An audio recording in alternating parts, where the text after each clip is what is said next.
நீங்கள்லாம் தேவர்கள் என்று நான் சொல்லிகிட்டு இருந்தேன். ஆனால் நீங்கள் என்ன செய்றீங்க? 2வது வசனம், எது வரைக்கும் நீங்கள் அநியாய தீர்ப்பு செய்து துன்மார்க்கருக்கு முகதாட்சியம் பண்ணுவீர்கள் என்று ஆண்டவர் இந்த இடத்துல அறிவுறுத்துகிற காரியமாக இருக்கிறது. நான் உங்களை இப்படிலாம் நான் ஆகா ஓகோன்னு நினச்சேன், ஆனால் நீங்கள் ஏனோ தானோன்னு இருக்கிறீங்க. நான் உங்களை எப்படியெல்லாம் புகழணும்னு நினச்சேன், ஆனால் உங்கள் வாழ்க்கை புகழுக்குரியதாக இல்லாமல் இகழுக்குரியதாக காணப்படுகிறது. நீங்கள் வெளிச்சமாக இருப்பீங்க பூமிக்குன்னு நான் நினச்சேன், ஆனால் நீங்கள் இருட்டாக இருக்கிறீங்க.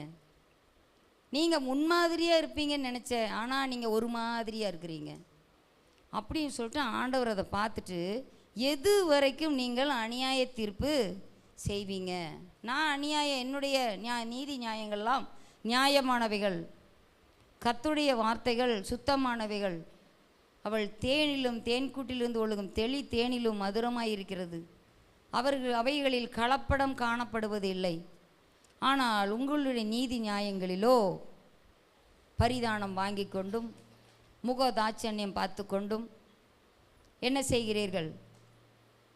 நீங்கள் அநியாய தீர்ப்பு செய்கிறீர்கள். முகதாட்சண்யம், ஒருத்தருக்கு ஒரு மாதிரி, இன்னொருத்தருக்கு ஒரு மாதிரி, பணக்காரனுக்கு ஒரு மாதிரி, ஏழைக்கு ஒரு மாதிரி, படித்தவருக்கு ஒரு மாதிரி, படிக்காதவங்களுக்கு ஒரு மாதிரி.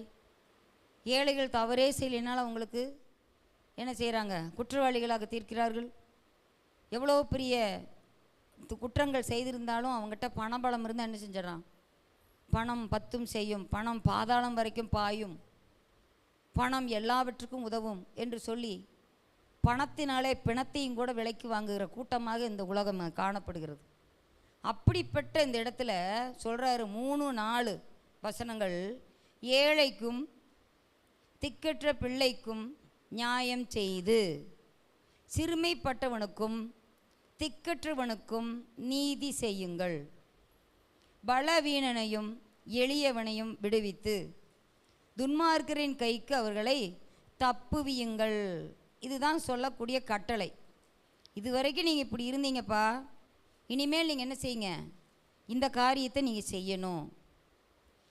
நியாயம் செய்யுங்க, நீதி செய்யுங்க, எல்லாரையும் விடுவீங்க, தப்புவீங்க. அவ்வளோதான் அவர் கொடுக்குற கட்டளை. இங்கே பாருங்கள், ஏழைக்கும் திக்கற்ற பிள்ளைகள். திக்கற்ற அப்படின்னா என்ன? எந்த திசையில் அவங்களுக்கு உதவி வருதுன்னே தெரியாது. திக்கு என்றால் திசை, திசை எறியாமல், என்ன செய்வதென்று புரியாமல், ஒத்தாசை வரும் கண்மலையை மாத்திரம் நோக்கி பார்த்து கொண்டிருக்கக்கூடிய பிள்ளைகள், அவங்க தான் திக்கற்ற பிள்ளைகள். அப்போ அந்த இடத்துல பாருங்கள், அவங்களுக்கு நீ என்ன செய்ய? நியாயம் செய்ய. ஏழைக்கு நியாயம் செய்ய. உங்களுக்கு பணம் இல்லையா, உனக்கெல்லாம் நியாயம் கிடையாது, ஒன்றும் கிடையாது அப்படின்னு சொல்லாத.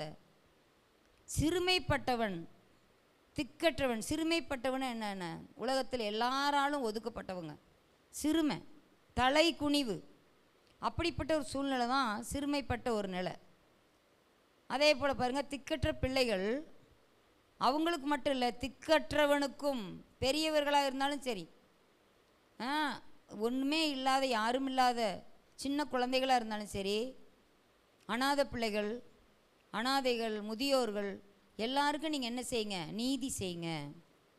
நீதி செய்கிறதுனா என்ன? இன்றைக்கி அநேக திட்டங்கள் சட்டங்கள் எல்லாமே வருது. கவர்மெண்ட் எல்லாம் அவங்களுக்கு உதவி செய்யணும், அது பண்ணணும், இது பண்ணணும், எல்லாம் நிறைய செய்கிறாங்க. வயதானவர்களுக்கு நலத்திட்டங்கள், திக்கற்ற பிள்ளைகளுக்கு நலத்திட்டங்கள், ஏழைகளுக்கு நலத்திட்டங்கள், எல்லாம் சட்டங்களாகத்தான் இருக்கிறது. எந்த திட்டங்களும் என்ன செய்கிறதில்ல, அவங்க வாழ்க்கையில் வலிக்காமல் இருக்குது. அப்படிப்பட்ட உதவிகள் அவைகளெல்லாம் சரியான முறையில் கிடச்சிருக்குதா அப்படின்னு பார்க்கணும். அப்போ நியாயம் செய்யணும், நீதி செய்யணும் அப்படின்னா நம்ம குழந்தைங்க எல்லாமே வரக்கூடிய காலங்களில் என்னவா மறணும்? அந்த சட்டத்தையும் வழக்குகளையும் விசாரித்து நியாயம் செய்கிற நியாயாதிபதிகளாக வரணும், வக்கீல்களாக வரணும். அப்படின்னு இன்றைக்கி நான் அது தியானம் பண்ணும்போது ஒரு வெளிப்பாடு கிடச்சிது. நம்ம பிள்ளைகள்லாம் டாக்டரா, டீச்சரா, என்ஜினியர்ஸா, அது மாதிரிலாம் நம்ம வளர்க்குறோம், படிக்க வைக்கிறோம். ஆனால் இந்த திக்கற்ற பிள்ளைகளுக்கு, ஏழைகளுக்கு, அவங்களுக்கெல்லாம் சரியான நீதி கிடைக்கணும், நியாயம் கிடைக்கணும், அப்படின்னா அந்த மாதிரியான ஒரு போஸ்ட்டில் உட்கார்ந்தா தான் அது முடியும். ஹல்லேலூயா. அதே போல் பலவீனர், எளியவர்கள், அவர்கள் என்ன செய்யணும்? விடுவிக்கணும். அவங்க பலவீனர் எளியவர்களாக யாருக்கிட்ட போய் மாட்டிக்கிட்டு முடிச்சிட்ருக்குறாங்க? யாருக்கிட்ட மாட்டிகிட்ருக்குறாங்க? பணக்கார முதலைகள் அவங்க வாயில் நல்லா மாட்டிக்கிட்டாங்க. அப்போ பெரிய பெரிய காண்டாமிருகத்தை போல் பலதனவான்களாக இருக்கிறாங்க, கனதனவான்களாக. அவங்க கையில் போய் மாட்டிக்கிறாங்க. அதிலிருந்து வெளியே வர்றதுக்கு அவங்களுக்கு தெரியல. அப்போ அவங்கள விடுவிக்கணும். அதே போல் சரியான ஒரு பாவக்கட்டுகள், போதைப் பொருளில் கட்டு, குடிப்பழக்கத்தில் கட்டு, அப்படிப்பட்ட ஒரு பலவீனங்கள் அவங்க வாழ்க்கையில், உலகம், மாம்சம், பிசாசு அதில் சிக்கி அவர்கள், நீங்கள் ஆண்டவர் உங்களை பராக்கிரமசாலிகளாக பார்க்கிறார், ஆனால் அவர்களோ தங்கள் வாழ்வை பலவீனமாக்கிக் கொள்கிறார்கள். தங்கள் பலத்தின் இரகசியத்தை உணராமல் பலவீனத்தையே பேசி கொண்டிருக்கிறார்கள். நாம் பலவான்கள் என்பதை அவர்கள் அறிவதில்லை. பெரும்பான்மையான தேவன், பெரிய தேவன் நம்மோடு கூட இருக்கிறார் என்று சிறுபான்மையான கூட்டங்கள் அதை உணர்வது கிடையாது. ஆகவே தான் நம்ம என்ன செய்கிறோம்? அவங்களெல்லாம் விடுவிக்காமல் இருக்கிறோம். ஆண்டவர் பலவீனரையும் எளியவர்களையும் விடுவிக்கிற ஊழியத்தை நமக்கு கொடுத்துருக்கிறார். அதுதான் ஆண்டவராகிய இயேசு கிறிஸ்துவுக்கும் கொடுக்கப்பட்ட ஊழியம். கர்த்தருடைய ஆவியானவர் என்மேல் இருக்கிறார், இதோ தரித்திரருக்கு சுவிசேஷம் அறிவிக்கப்படுகிறது, சிறைப்பட்டவர்களை விடுவிக்கவும், கட்டுண்டவர்களை அவர் காவலிருந்து விடுவிக்கவும் கர்த்தருடைய ஆவியானவர் எனக்கு அதை கொடுத்துருக்கிறாருன்னு ஏசாயா தீர்க்கதரிசன புத்தகத்தில் அவர் எழுதி வைத்திருக்கிறார். அப்போ கர்த்தருடைய பிள்ளைகளாகி நமக்கும் அதே ஊழியம்தான். கட்டவிழ்க்கும் ஊழியம், விடுதலை அளிக்கும் ஊழியம், பாவத்திலும் சாபத்திலும் இருக்கிற மக்களை விடுவிக்கிற ஊழியத்தை தான் நம்ம செய்யணும். சேரும் சகதியில் அப்படியே வெளியே வர முடியாமல் தவிச்சிட்டு இருக்கிறவங்கள நம்ம அங்கே உள்ள அந்த சேத்துக்குள்ளே போக முடியாது. மேலே இருந்து என்ன பண்ணலாம்? ஒவ்வொருவரும் அந்த சேரில் இருக்கக்கூடிய காரியங்களை இழுத்தெடுக்கிற ஒரு பெரிய மண் அகழ்வி ஜேசிபி வண்டியை போல நம்முடைய கரங்களை, ஜெபத்தின் கரங்களை உயர்த்தும் போது அந்த கரம் என்ன செய்யும்? அப்படியே போய் அவங்களையெல்லாம் வெளியே கொண்டாந்து விடும். ஹல்லேலூயா. அப்படிப்பட்ட ஒரு ஊழியத்தை நாம் செய்ய வேண்டும். நம் கரங்களை நாம் உயர்த்த வேண்டும். நம் கரங்களை அதற்கு பழக்குவிக்க வேண்டும். சிறுமைப்பட்டவர்களுக்கு உதவி செய்ய வேண்டும். துன்மார்க்கரின் கைக்கு, யாருடைய கைக்கு அவர்களை தப்புவிக்கணும்? துன்மார்க்கரின் கைக்கு. பலவீனனையும் எளியவனையும், எளியவன் எல்லாராலும் மறக்கப்படுகிறான். எளியவர்களுக்கு சிநேகிதர் இல்லை, அவர்களுக்கு நண்பர்கள் கூட கிடையாது இந்த உலகத்தில். ஏன்னா பணம் நிறையா இருக்கிற வரைக்கும் அந்த கெட்ட குமாரன் என்ன செஞ்சான்? அவன் கூட எல்லாம் கூத்தடித்து கும்மாளம் போட்டு எல்லாம் கண் போன போக்கிலும் கால் போன போக்கிலும் செலவிடுவதற்கு நண்பர்கள் எல்லோரும் இருந்தாங்க. அதே அவன் போய் பண்ணி மேய்க்கும்போது அவங்க கூட நண்பர்கள் இருந்தார்களா? இல்லை, எல்லோரும் விட்டுட்டு போயிட்டாங்க. எல்லாம் நம்மக்கிட்ட பணம் பசை இருக்க வரைக்கும் தான் ஒட்டிக்கிட்டு இருப்பாங்க, அவ்வளோதான். அது வரைக்கும் அட்டாச்மெண்ட்டாக இருக்கிறவங்க அதுக்கப்புறம் நம்மகிட்டேருந்து டிட்டாச் ஆயிடுவாங்க. இதுதான் உலகம். ஆகவே நம்ம எப்போதும் நம்மளை ஆண்டவர் தூக்கி எடுத்து எப்போதும் நம்ம அல்லையில் அழகாக வச்சுக்கிட்டு இருக்கிறவர் நம்ம ஆண்டவராக இயேசு கிறிஸ்து மட்டும்தான். ஹல்லேலூயா. ஆகவே அப்படிப்பட்ட தேவனிடத்தில் அவர்களை எல்லாம் கொண்டு வந்து சேர்க்கணும். தப்பு வைத்து அவர்களை என்ன செய்யணும்? ஆண்டவர் என்ன சொல்கிறாரு? அவர் பலப்படுத்தி திடப்படுத்தி என்ன செய்வாராம்? நிலை நிறுத்துகிற தேவன். ஹல்லேலூயா. எளியவன் இந்த உலகத்தால் வேணால் மறக்கப்படலாம், ஆனால் ஆண்டவர் ஒருபோது என்ன செய்ய மாட்டார்? மறக்கவே மாட்டார். இன்னைக்கு காலையில் தியானத்தில் தியானிக்கும்போது ஒரு காரியத்தை தியானித்தோம். என்னுடைய ஜீவன் உன்னுடைய பார்வையிலே அருமையான இருக்கிறது போல அப்படின்னு சொல்லிட்டு சவுல் தாவீதுக்கு சொல்கிறார். என்னுடைய ஜீவன் உனது பார்வையில் அருமையாக இருந்தபடியால் தான் என் தலைமாட்டில் இருக்கிற ஈட்டியையும் அந்த செம்பையும் நீ தூக்கிட்டு போன, ஆனால் என்னை விட்டுட்ட அப்படின்னு சொல்லிட்டு, நான் இனி உனக்கு எந்த கெடுதலும் செய்ய மாட்டேன் என் குமாரனே, நீ வந்துரு அப்படிங்கிறான் அவனை பார்த்து. ஆனால் இவர் சொல்கிறாரு, எப்படி உம்முடைய ஜீவன் எனது பார்வைக்கு அருமையாக இருந்தது போல அப்படியே என் ஜீவன் கர்த்தருக்கு முன்பாக அருமையாக இருக்கிறது.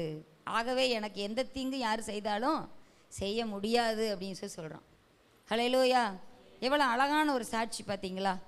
அது மாதிரி ஆண்டவர் அவன் என்ன சொல்கிறார், அவன் தெள்ளுப்பூச்சியை போல வேட்டையாடுதான் என்று சொல்லி அந்த அதிகாரத்தில் வாசிக்கிறோம். 1 சாமுவேல் 26ஆம் அதிகாரத்தில் அந்த காரியங்களை நாம் படிக்கிறோம். அது மாதிரி இந்த இடத்துல பாருங்கள், பலவீனனையும் எளியவனையும் விடுவித்து துன்மார்க்கரின் கைக்கு அவர்களை தப்புவீங்கள் என்று சொல்லப்பட்டிருக்கிறது. அந்த கைக்கு ஆண்டவர் நம்மை தப்பு வச்சிருக்கிறாரு. நாமளும் என்ன செய்யணும், இது மாதிரி இருக்கிறவங்கள தப்பு வைக்கணும். அவங்களுக்கு டைரெக்டாக போய் அவங்களுக்கு உதவி செய்ய முடியலனாலும் கூட நம்ம என்ன செய்யலாம், முழங்காலில் நின்று அவங்களுக்காக ஜெபம் பண்ணலாம். அந்த முழங்கால் ஜெபமானது அநேகரை விடுவிக்கும். அதுக்கு ரொம்ப பவர் உண்டு. ஆகவே அந்த வல்லமையை நாம் சார்ந்து கொண்டு நாம் என்ன செய்ய வேண்டும், நம்ம யாரும் அந்த துன்மார்க்கரின் கோட்டைக்குள்ளாக செல்ல முடியாது. துன்மார்க்கரினுடைய கோட்டைக்குள்ளே, சத்துருவின் கோட்டைக்குள்ளாக நம்ம நுழைய முடியாது. ஆனால் இது நம்ம பரிசுத்த ஆவியானவரை வேண்டிக் கொண்டால், பரிசுத்த ஆவியானவர் அந்த அக்னியின் காற்ற, வல்லமையின் காற்ற எல்லா இடத்துக்கும் அவரால் வீசி செய்ய முடியும். செங்கடலையும் வற்றி போக அந்த காற்றால் முடியும். காடைகளையும் கொண்டு குவிக்க அந்த காற்றால் முடியும். அந்த காற்று அவர் சொல்ல ஆகும், அவர் கட்டளையிட நிற்கும். அவர் காற்றும் கடலும் அவருக்கு அடங்கும். அதுபோல் அவர் பரிசுத்த காற்றை வீச செய்து அந்த உள்ளத்தில் அவங்க ஆண்டவர் பேசி அந்த துன்மார்க்கின் கைக்கிலிருந்து அவங்கள விடுவிப்பார். ஹல்லேலூயா! ஆகவே இந்த இடத்துல நம்ம பார்க்குறோம், அறியாமலும் உணராமலும் இருக்கிறார்கள். தப்புவீங்கள்னு சொல்லிட்டு ஆண்டவர் என்ன சொல்கிறாரு, அறியாமலும் உணராமலும் இருக்கிறார்கள், அந்தகாரத்தில் நடக்கிறார்கள், தேசத்தின் அஸ்திபாரங்கள் எல்லாம் அசைகிறது. அந்தகாரத்தில் நடக்கிறார்கள். இதை தான் நம்ம ஏசாயா தீர்க்கதரிசி புத்தகம் 60ஆவது அதிகாரத்தில் நம்ம வசிக்கிறோம். இதோ இருள் பூமியையும் காரிருள் ஜனங்களையும் மூடும், ஆனாலும் கர்த்தர் உண்மையில உதிப்பார். ஹல்லேலூயா! அப்போ அந்தகாரத்தில் நடக்கிறவங்களுக்கு என்ன தெரியும்? ஒன்றுமே தெரியாது, எதுவுமே தெரியாது. அப்படியே தடவி கொண்டு திரிவார்கள், அவ்வளவுதான். இங்கே ஜன்னல் இருக்குதா, அங்கே கதவு இருக்குதா, அப்படி இருக்குது, அப்படி இருக்குது, தடவிட்டு தான் இருக்க முடியும். அந்தகாரத்தில் இருக்கிறாங்க. ஏன்னா இந்த பிரபஞ்சத்தின் லோகாதிபதியானவன் அவர்கள் கடுகளை குருடாக்கி வச்சிருக்கிறான். அப்போ அவங்க இருளில் இருக்கிறாங்க. இருளுக்குரியவன் என்ன செய்ய மாட்டான், வெளிச்சத்தை பார்த்தா கொஞ்சம் கூசத்தான் செய்யும். அதுக்காக அவனுக்கு வெளிச்சம் காட்டாமல் இருக்க முடியாது. ஃபஸ்ட்டு எடுத்துனே அவங்க மேலே டார்ச் அடிச்சு பாருங்க, என்ன செய்வாங்க, ஐயோ அடிக்காத அடிக்காத கூசுது. அது மாதிரி நீங்கள் வெளிச்சமாகிய கட்டளையை விளக்கு வேதமே வெளிச்சம்னு சொன்னேன் அந்த வசனத்தை கொஞ்சம் அவங்கக்கிட்ட சொல்லி பாருங்க, அவங்களுக்கு கொஞ்சம் கூசத்தான் செய்யும். ஏன்னா அவங்க வாழ்கிறது இருளில் இருக்கிறாங்க. அப்போ இருளில் இருக்கிற ஜனங்கள் பெரிய வெளிச்சத்தை கண்டார்கள். அப்போ நம்ம அந்த வெளிச்சத்தை அவங்களுக்கு கொடுக்கும்போது அவங்க என்ன செய்வாங்க, அப்படியே பரவாயில்லையே வெளிச்சம் நல்லது தான், இவ்வளோ நாள் அந்தகாரத்தில் இருக்கும்போது எனக்கு ஒன்றுமே தெரியாமல் அப்படியே தடுமாறிட்டு இருந்தேன், இப்போ கொஞ்சம் எனக்கு தெரியுது, என்னுடைய முகமே எனக்கு தெரியுது இப்போ தான். ஏன்னா நம்ம கண்ணாடி முன்னால் போய் இருட்டுக்குள்ளே போய் இப்படி நின்னா கூட நம்ம முகம் கண்ணாடியில் தெரியாது. ஆளுயர கண்ணாடி முன்னால் போய் இருட்டு ரூமில் நின்று நீங்கள் பார்த்தீங்கன்னா உங்கள் முகம் தெரியுமா? தெரியாது. அங்கே கொஞ்சம் வெளிச்சம் வந்தால் தான், நம்ம மேலே வெளிச்சம் அடித்தா தான் கண்ணாடியில் நம்ம முகம் தெரியும். அது மாதிரி அந்த வெளிச்சத்தை கொஞ்சம் கொஞ்சம் பார்க்கத்தான், ஐயோ இப்போ தான் நானே யாருன்னு எனக்கு தெரியுது அப்படின்னு அந்த செயல்களை செய்கிறவர்கள், அறியாமலும் உணராமலும் இருக்கிறவர்கள் அறிந்து கொள்வார்கள். உணராமல் இருக்கிறவர்கள் உணர்வடைவார்கள், அறியாமல் இருக்கிறவர்கள் அறிவை பெறுவார்கள். அந்த காலத்தில் நடக்கிறவங்க வெளிச்சத்தில் நடக்க கற்றுக்குவாங்க. பார்த்தீங்களா? அப்போ அந்த வெளிச்சம் நல்லதுன்னு அவங்க அறிஞ்சிட்டாங்கன்னா போதும், திரும்ப இருளுக்கு போவாங்களா? திரும்ப இருளுக்கு போகவே மாட்டாங்க. இருள் பிடிக்காது அவங்களுக்கு. ஆனால் அந்த வெளிச்சத்தை யாருன்னா அறிமுகப்படுத்தாமல் இருக்கிறதுனால அப்படி இருக்கிறாங்க. ஆகவே ஆண்டவர் சொல்கிறாரு, நீங்கள் உலகத்திற்கு வெளிச்சமாக இருக்கிறீர்கள். அப்போ நாமே வெளிச்சமாக இருக்கும்போது அப்போது அந்த வெளிச்சத்தில் அவங்களும் என்ன செய்வாங்க, வெளிச்சத்தை காண்பாங்க, வெளிச்சத்தில் வெளிச்சம் காண்பார்கள். இப்போ இந்த இடத்துல பார்க்குறோம், நீங்கள் தேவர்கள் அப்படின்னு சொல்லிட்டாரு. தேவர்கள்னால் எப்படி இருப்பாங்க? அப்படிங்கும்போது தேவாதி தேவனுடைய பிரசன்னத்தில் இருக்கிறவங்க தேவர்கள். அதில் உதாரணம் நீங்கள் பார்த்தீங்கன்னா யோசேப்பு சொல்லும்போது அவனை குறித்து என்ன சொல்லப்பட்டிருக்குது, ஆதியாகமம் 41வது வசனத்தில் அதை வாசிக்கிறோம். நீங்கள் வீட்டில் போய் அது படிங்க. அப்போ என்ன சொல்லிடுதுன்னா, அவனுக்கு அப்படிப்பட்ட ஞானம் அவனுக்கு இருந்துச்சாம். 41 நீங்கள் பார்த்தீங்கன்னா 33வது வசனத்தில், ஆகையால் விவேகமும் ஞானமும் உள்ள ஒரு மனுஷனை தேடி அவன் எகிப்து தேசத்துக்கு அதிகாரியாக பார்வோன் ஏற்படுத்துவாராக என்று அந்த இடத்துல சொல்லப்பட்டிருக்கிறது. இன்னும் நீங்கள் பார்த்தீங்கன்னா 38வது வசனத்தில் பாருங்கள், ஆதியாகமம் 41:38. அப்பொழுது பார்வோன் தன் ஊழியக்காரரை நோக்கி, தேவ ஆவியை பெற்ற இந்த மனுஷனைப் போல் வேறொருவன் உண்டோ? அப்போ தேவ ஆவியை பெற்ற மனுஷன் தேவர் தானே. பாருங்க, அப்படிப்பட்ட ஆசீர்வாதத்தை அவன் பெறான். இன்னும் தானியேலின் புஸ்தகத்தை நீங்கள் வாசிக்கும்போது அதிலும் அப்படியாக நம்ம அதை வாசிக்கிறோம். தானியேலின் புஸ்தகம் அதை எடுத்துக்கிட்டிங்கன்னா அதுலேயும் தானியேலை குறித்து அப்படிப்பட்ட ஒரு வசனத்தை நம்ம வாசிக்கிறோம். அவன் பரிசுத்த தேவர்களின் ஆவியை அவன் பெற்றிருந்தான் என்று சொல்லி அங்கேயும் அவனை குறித்து அழகாக சொல்லப்பட்டிருக்கிறது. அப்போ இந்த ராஜா அவனுக்கு எல்லாமே யாருமே அவனுக்கு சொல்ல முடியல. 6ஆம் அதிகாரம் 3வது வசனத்தில் பாருங்கள், தானியேலுக்குள் விசேஷித்த ஆவி இருந்தது என்று சொல்லப்பட்டிருக்கிறது.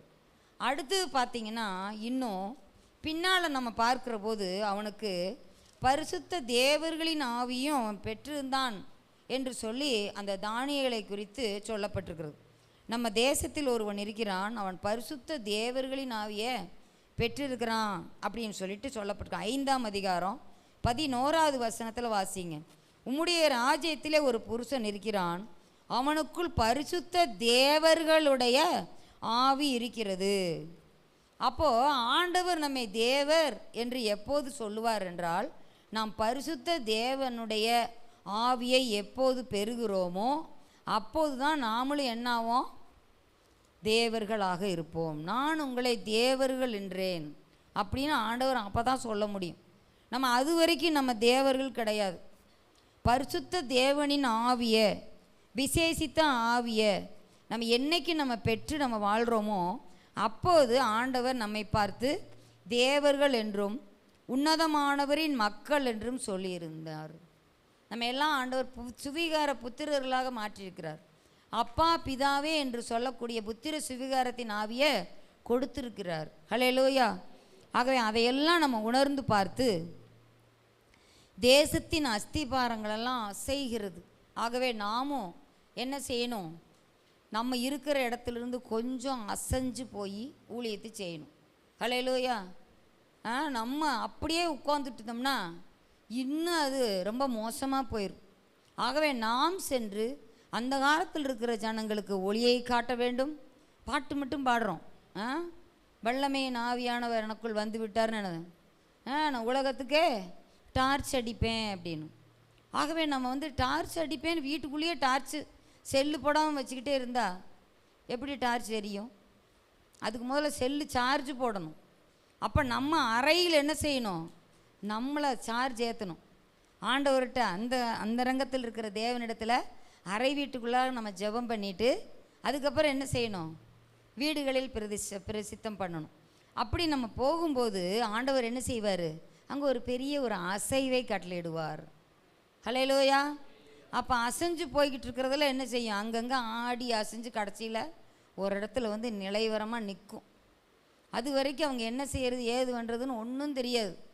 அது வரைக்கும் அப்படியே இருப்பாங்க. ஆனால் நம்ம என்ன செய்யணும், நம்ம படித்தோம், ஓடுவோம் பந்தய பொருளுக்காய் இலக்கை நோக்கி ஓடுகிறேன், நான் ஓடுகிறேன், இயேசுக்காய் ஓடுகிறேன். உட்காந்த இடத்துலேயே ஓடலாமா? நம்ம பிடி டீச்சர் சில சமயம் சொல்லுவாங்க, நின்ற இடத்துலையே ஓடவும். அந்த இடத்துல என்ன செய்வாங்க, கிடுன்னு ஓடிட்டே இருப்பாங்க. இன்றைக்கி நின்ன இடத்துல கூட ஓடுறதில்ல, குண்டு சட்டியில் ஓட்டிகிட்டு இருக்கிறோம் கிறிஸ்தவ ஜனங்க. குண்டு சட்டியில் குதிரை ஓட்ட முடியுமா? இன்றைக்கி அப்படித்தான் இருக்குது. நம்ம சத்தம் வெளியே கேட்கப்படணும். ராஜாதி ராஜாவின் பிள்ளைகள் கம்பீரமாய் வெளியே புறப்பட்டு செல்ல வேண்டும். ஹல்லேலூயா. அப்படியாக நாம் அசையும் போது இந்த உலகம் என்ன செய்யும், அவருக்கு நேராக அசைந்து நடந்து வருவார்கள். அல்லேலூயா. அப்படிப்பட்ட ஆசீர்வாதங்கள் ஆண்டவர் செய்யணும். முதல் வசனத்தில் பார்க்குறோம், தேவன் எழுந்து அருளி இருக்கிறார் என்று.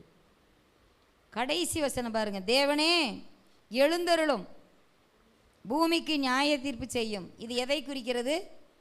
வருகையில் அவர் நியாயாதிபதியாக நியாயாசனத்தில் உட்கார்ந்துருப்பார் பாருங்க, அதை குறிக்கிறது.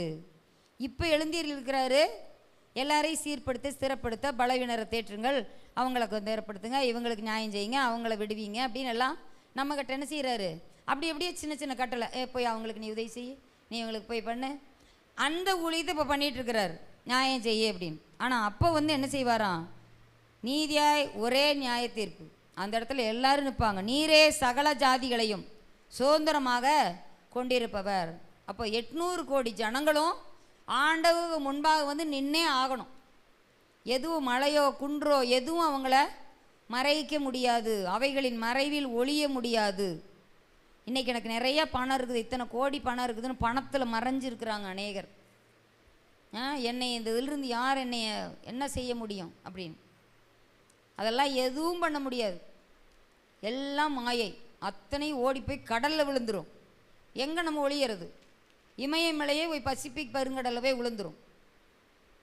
ஒரு இமயமலையே அது முழுங்குற அளவுக்கு அதுக்கு ஆழம், அவ்வளோ ஆழம் இருக்குதாம்மா பசிபிக்கு. நினச்சி பாருங்கள், எல்லாம் மலைகள் குன்றுகளெல்லாம் போய் குதித்து ஆட்டுக்குட்டி துள்ளிட்டு போகிற மாதிரி போய் விழுந்துருமா. எங்கே ஒளிய முடியும்?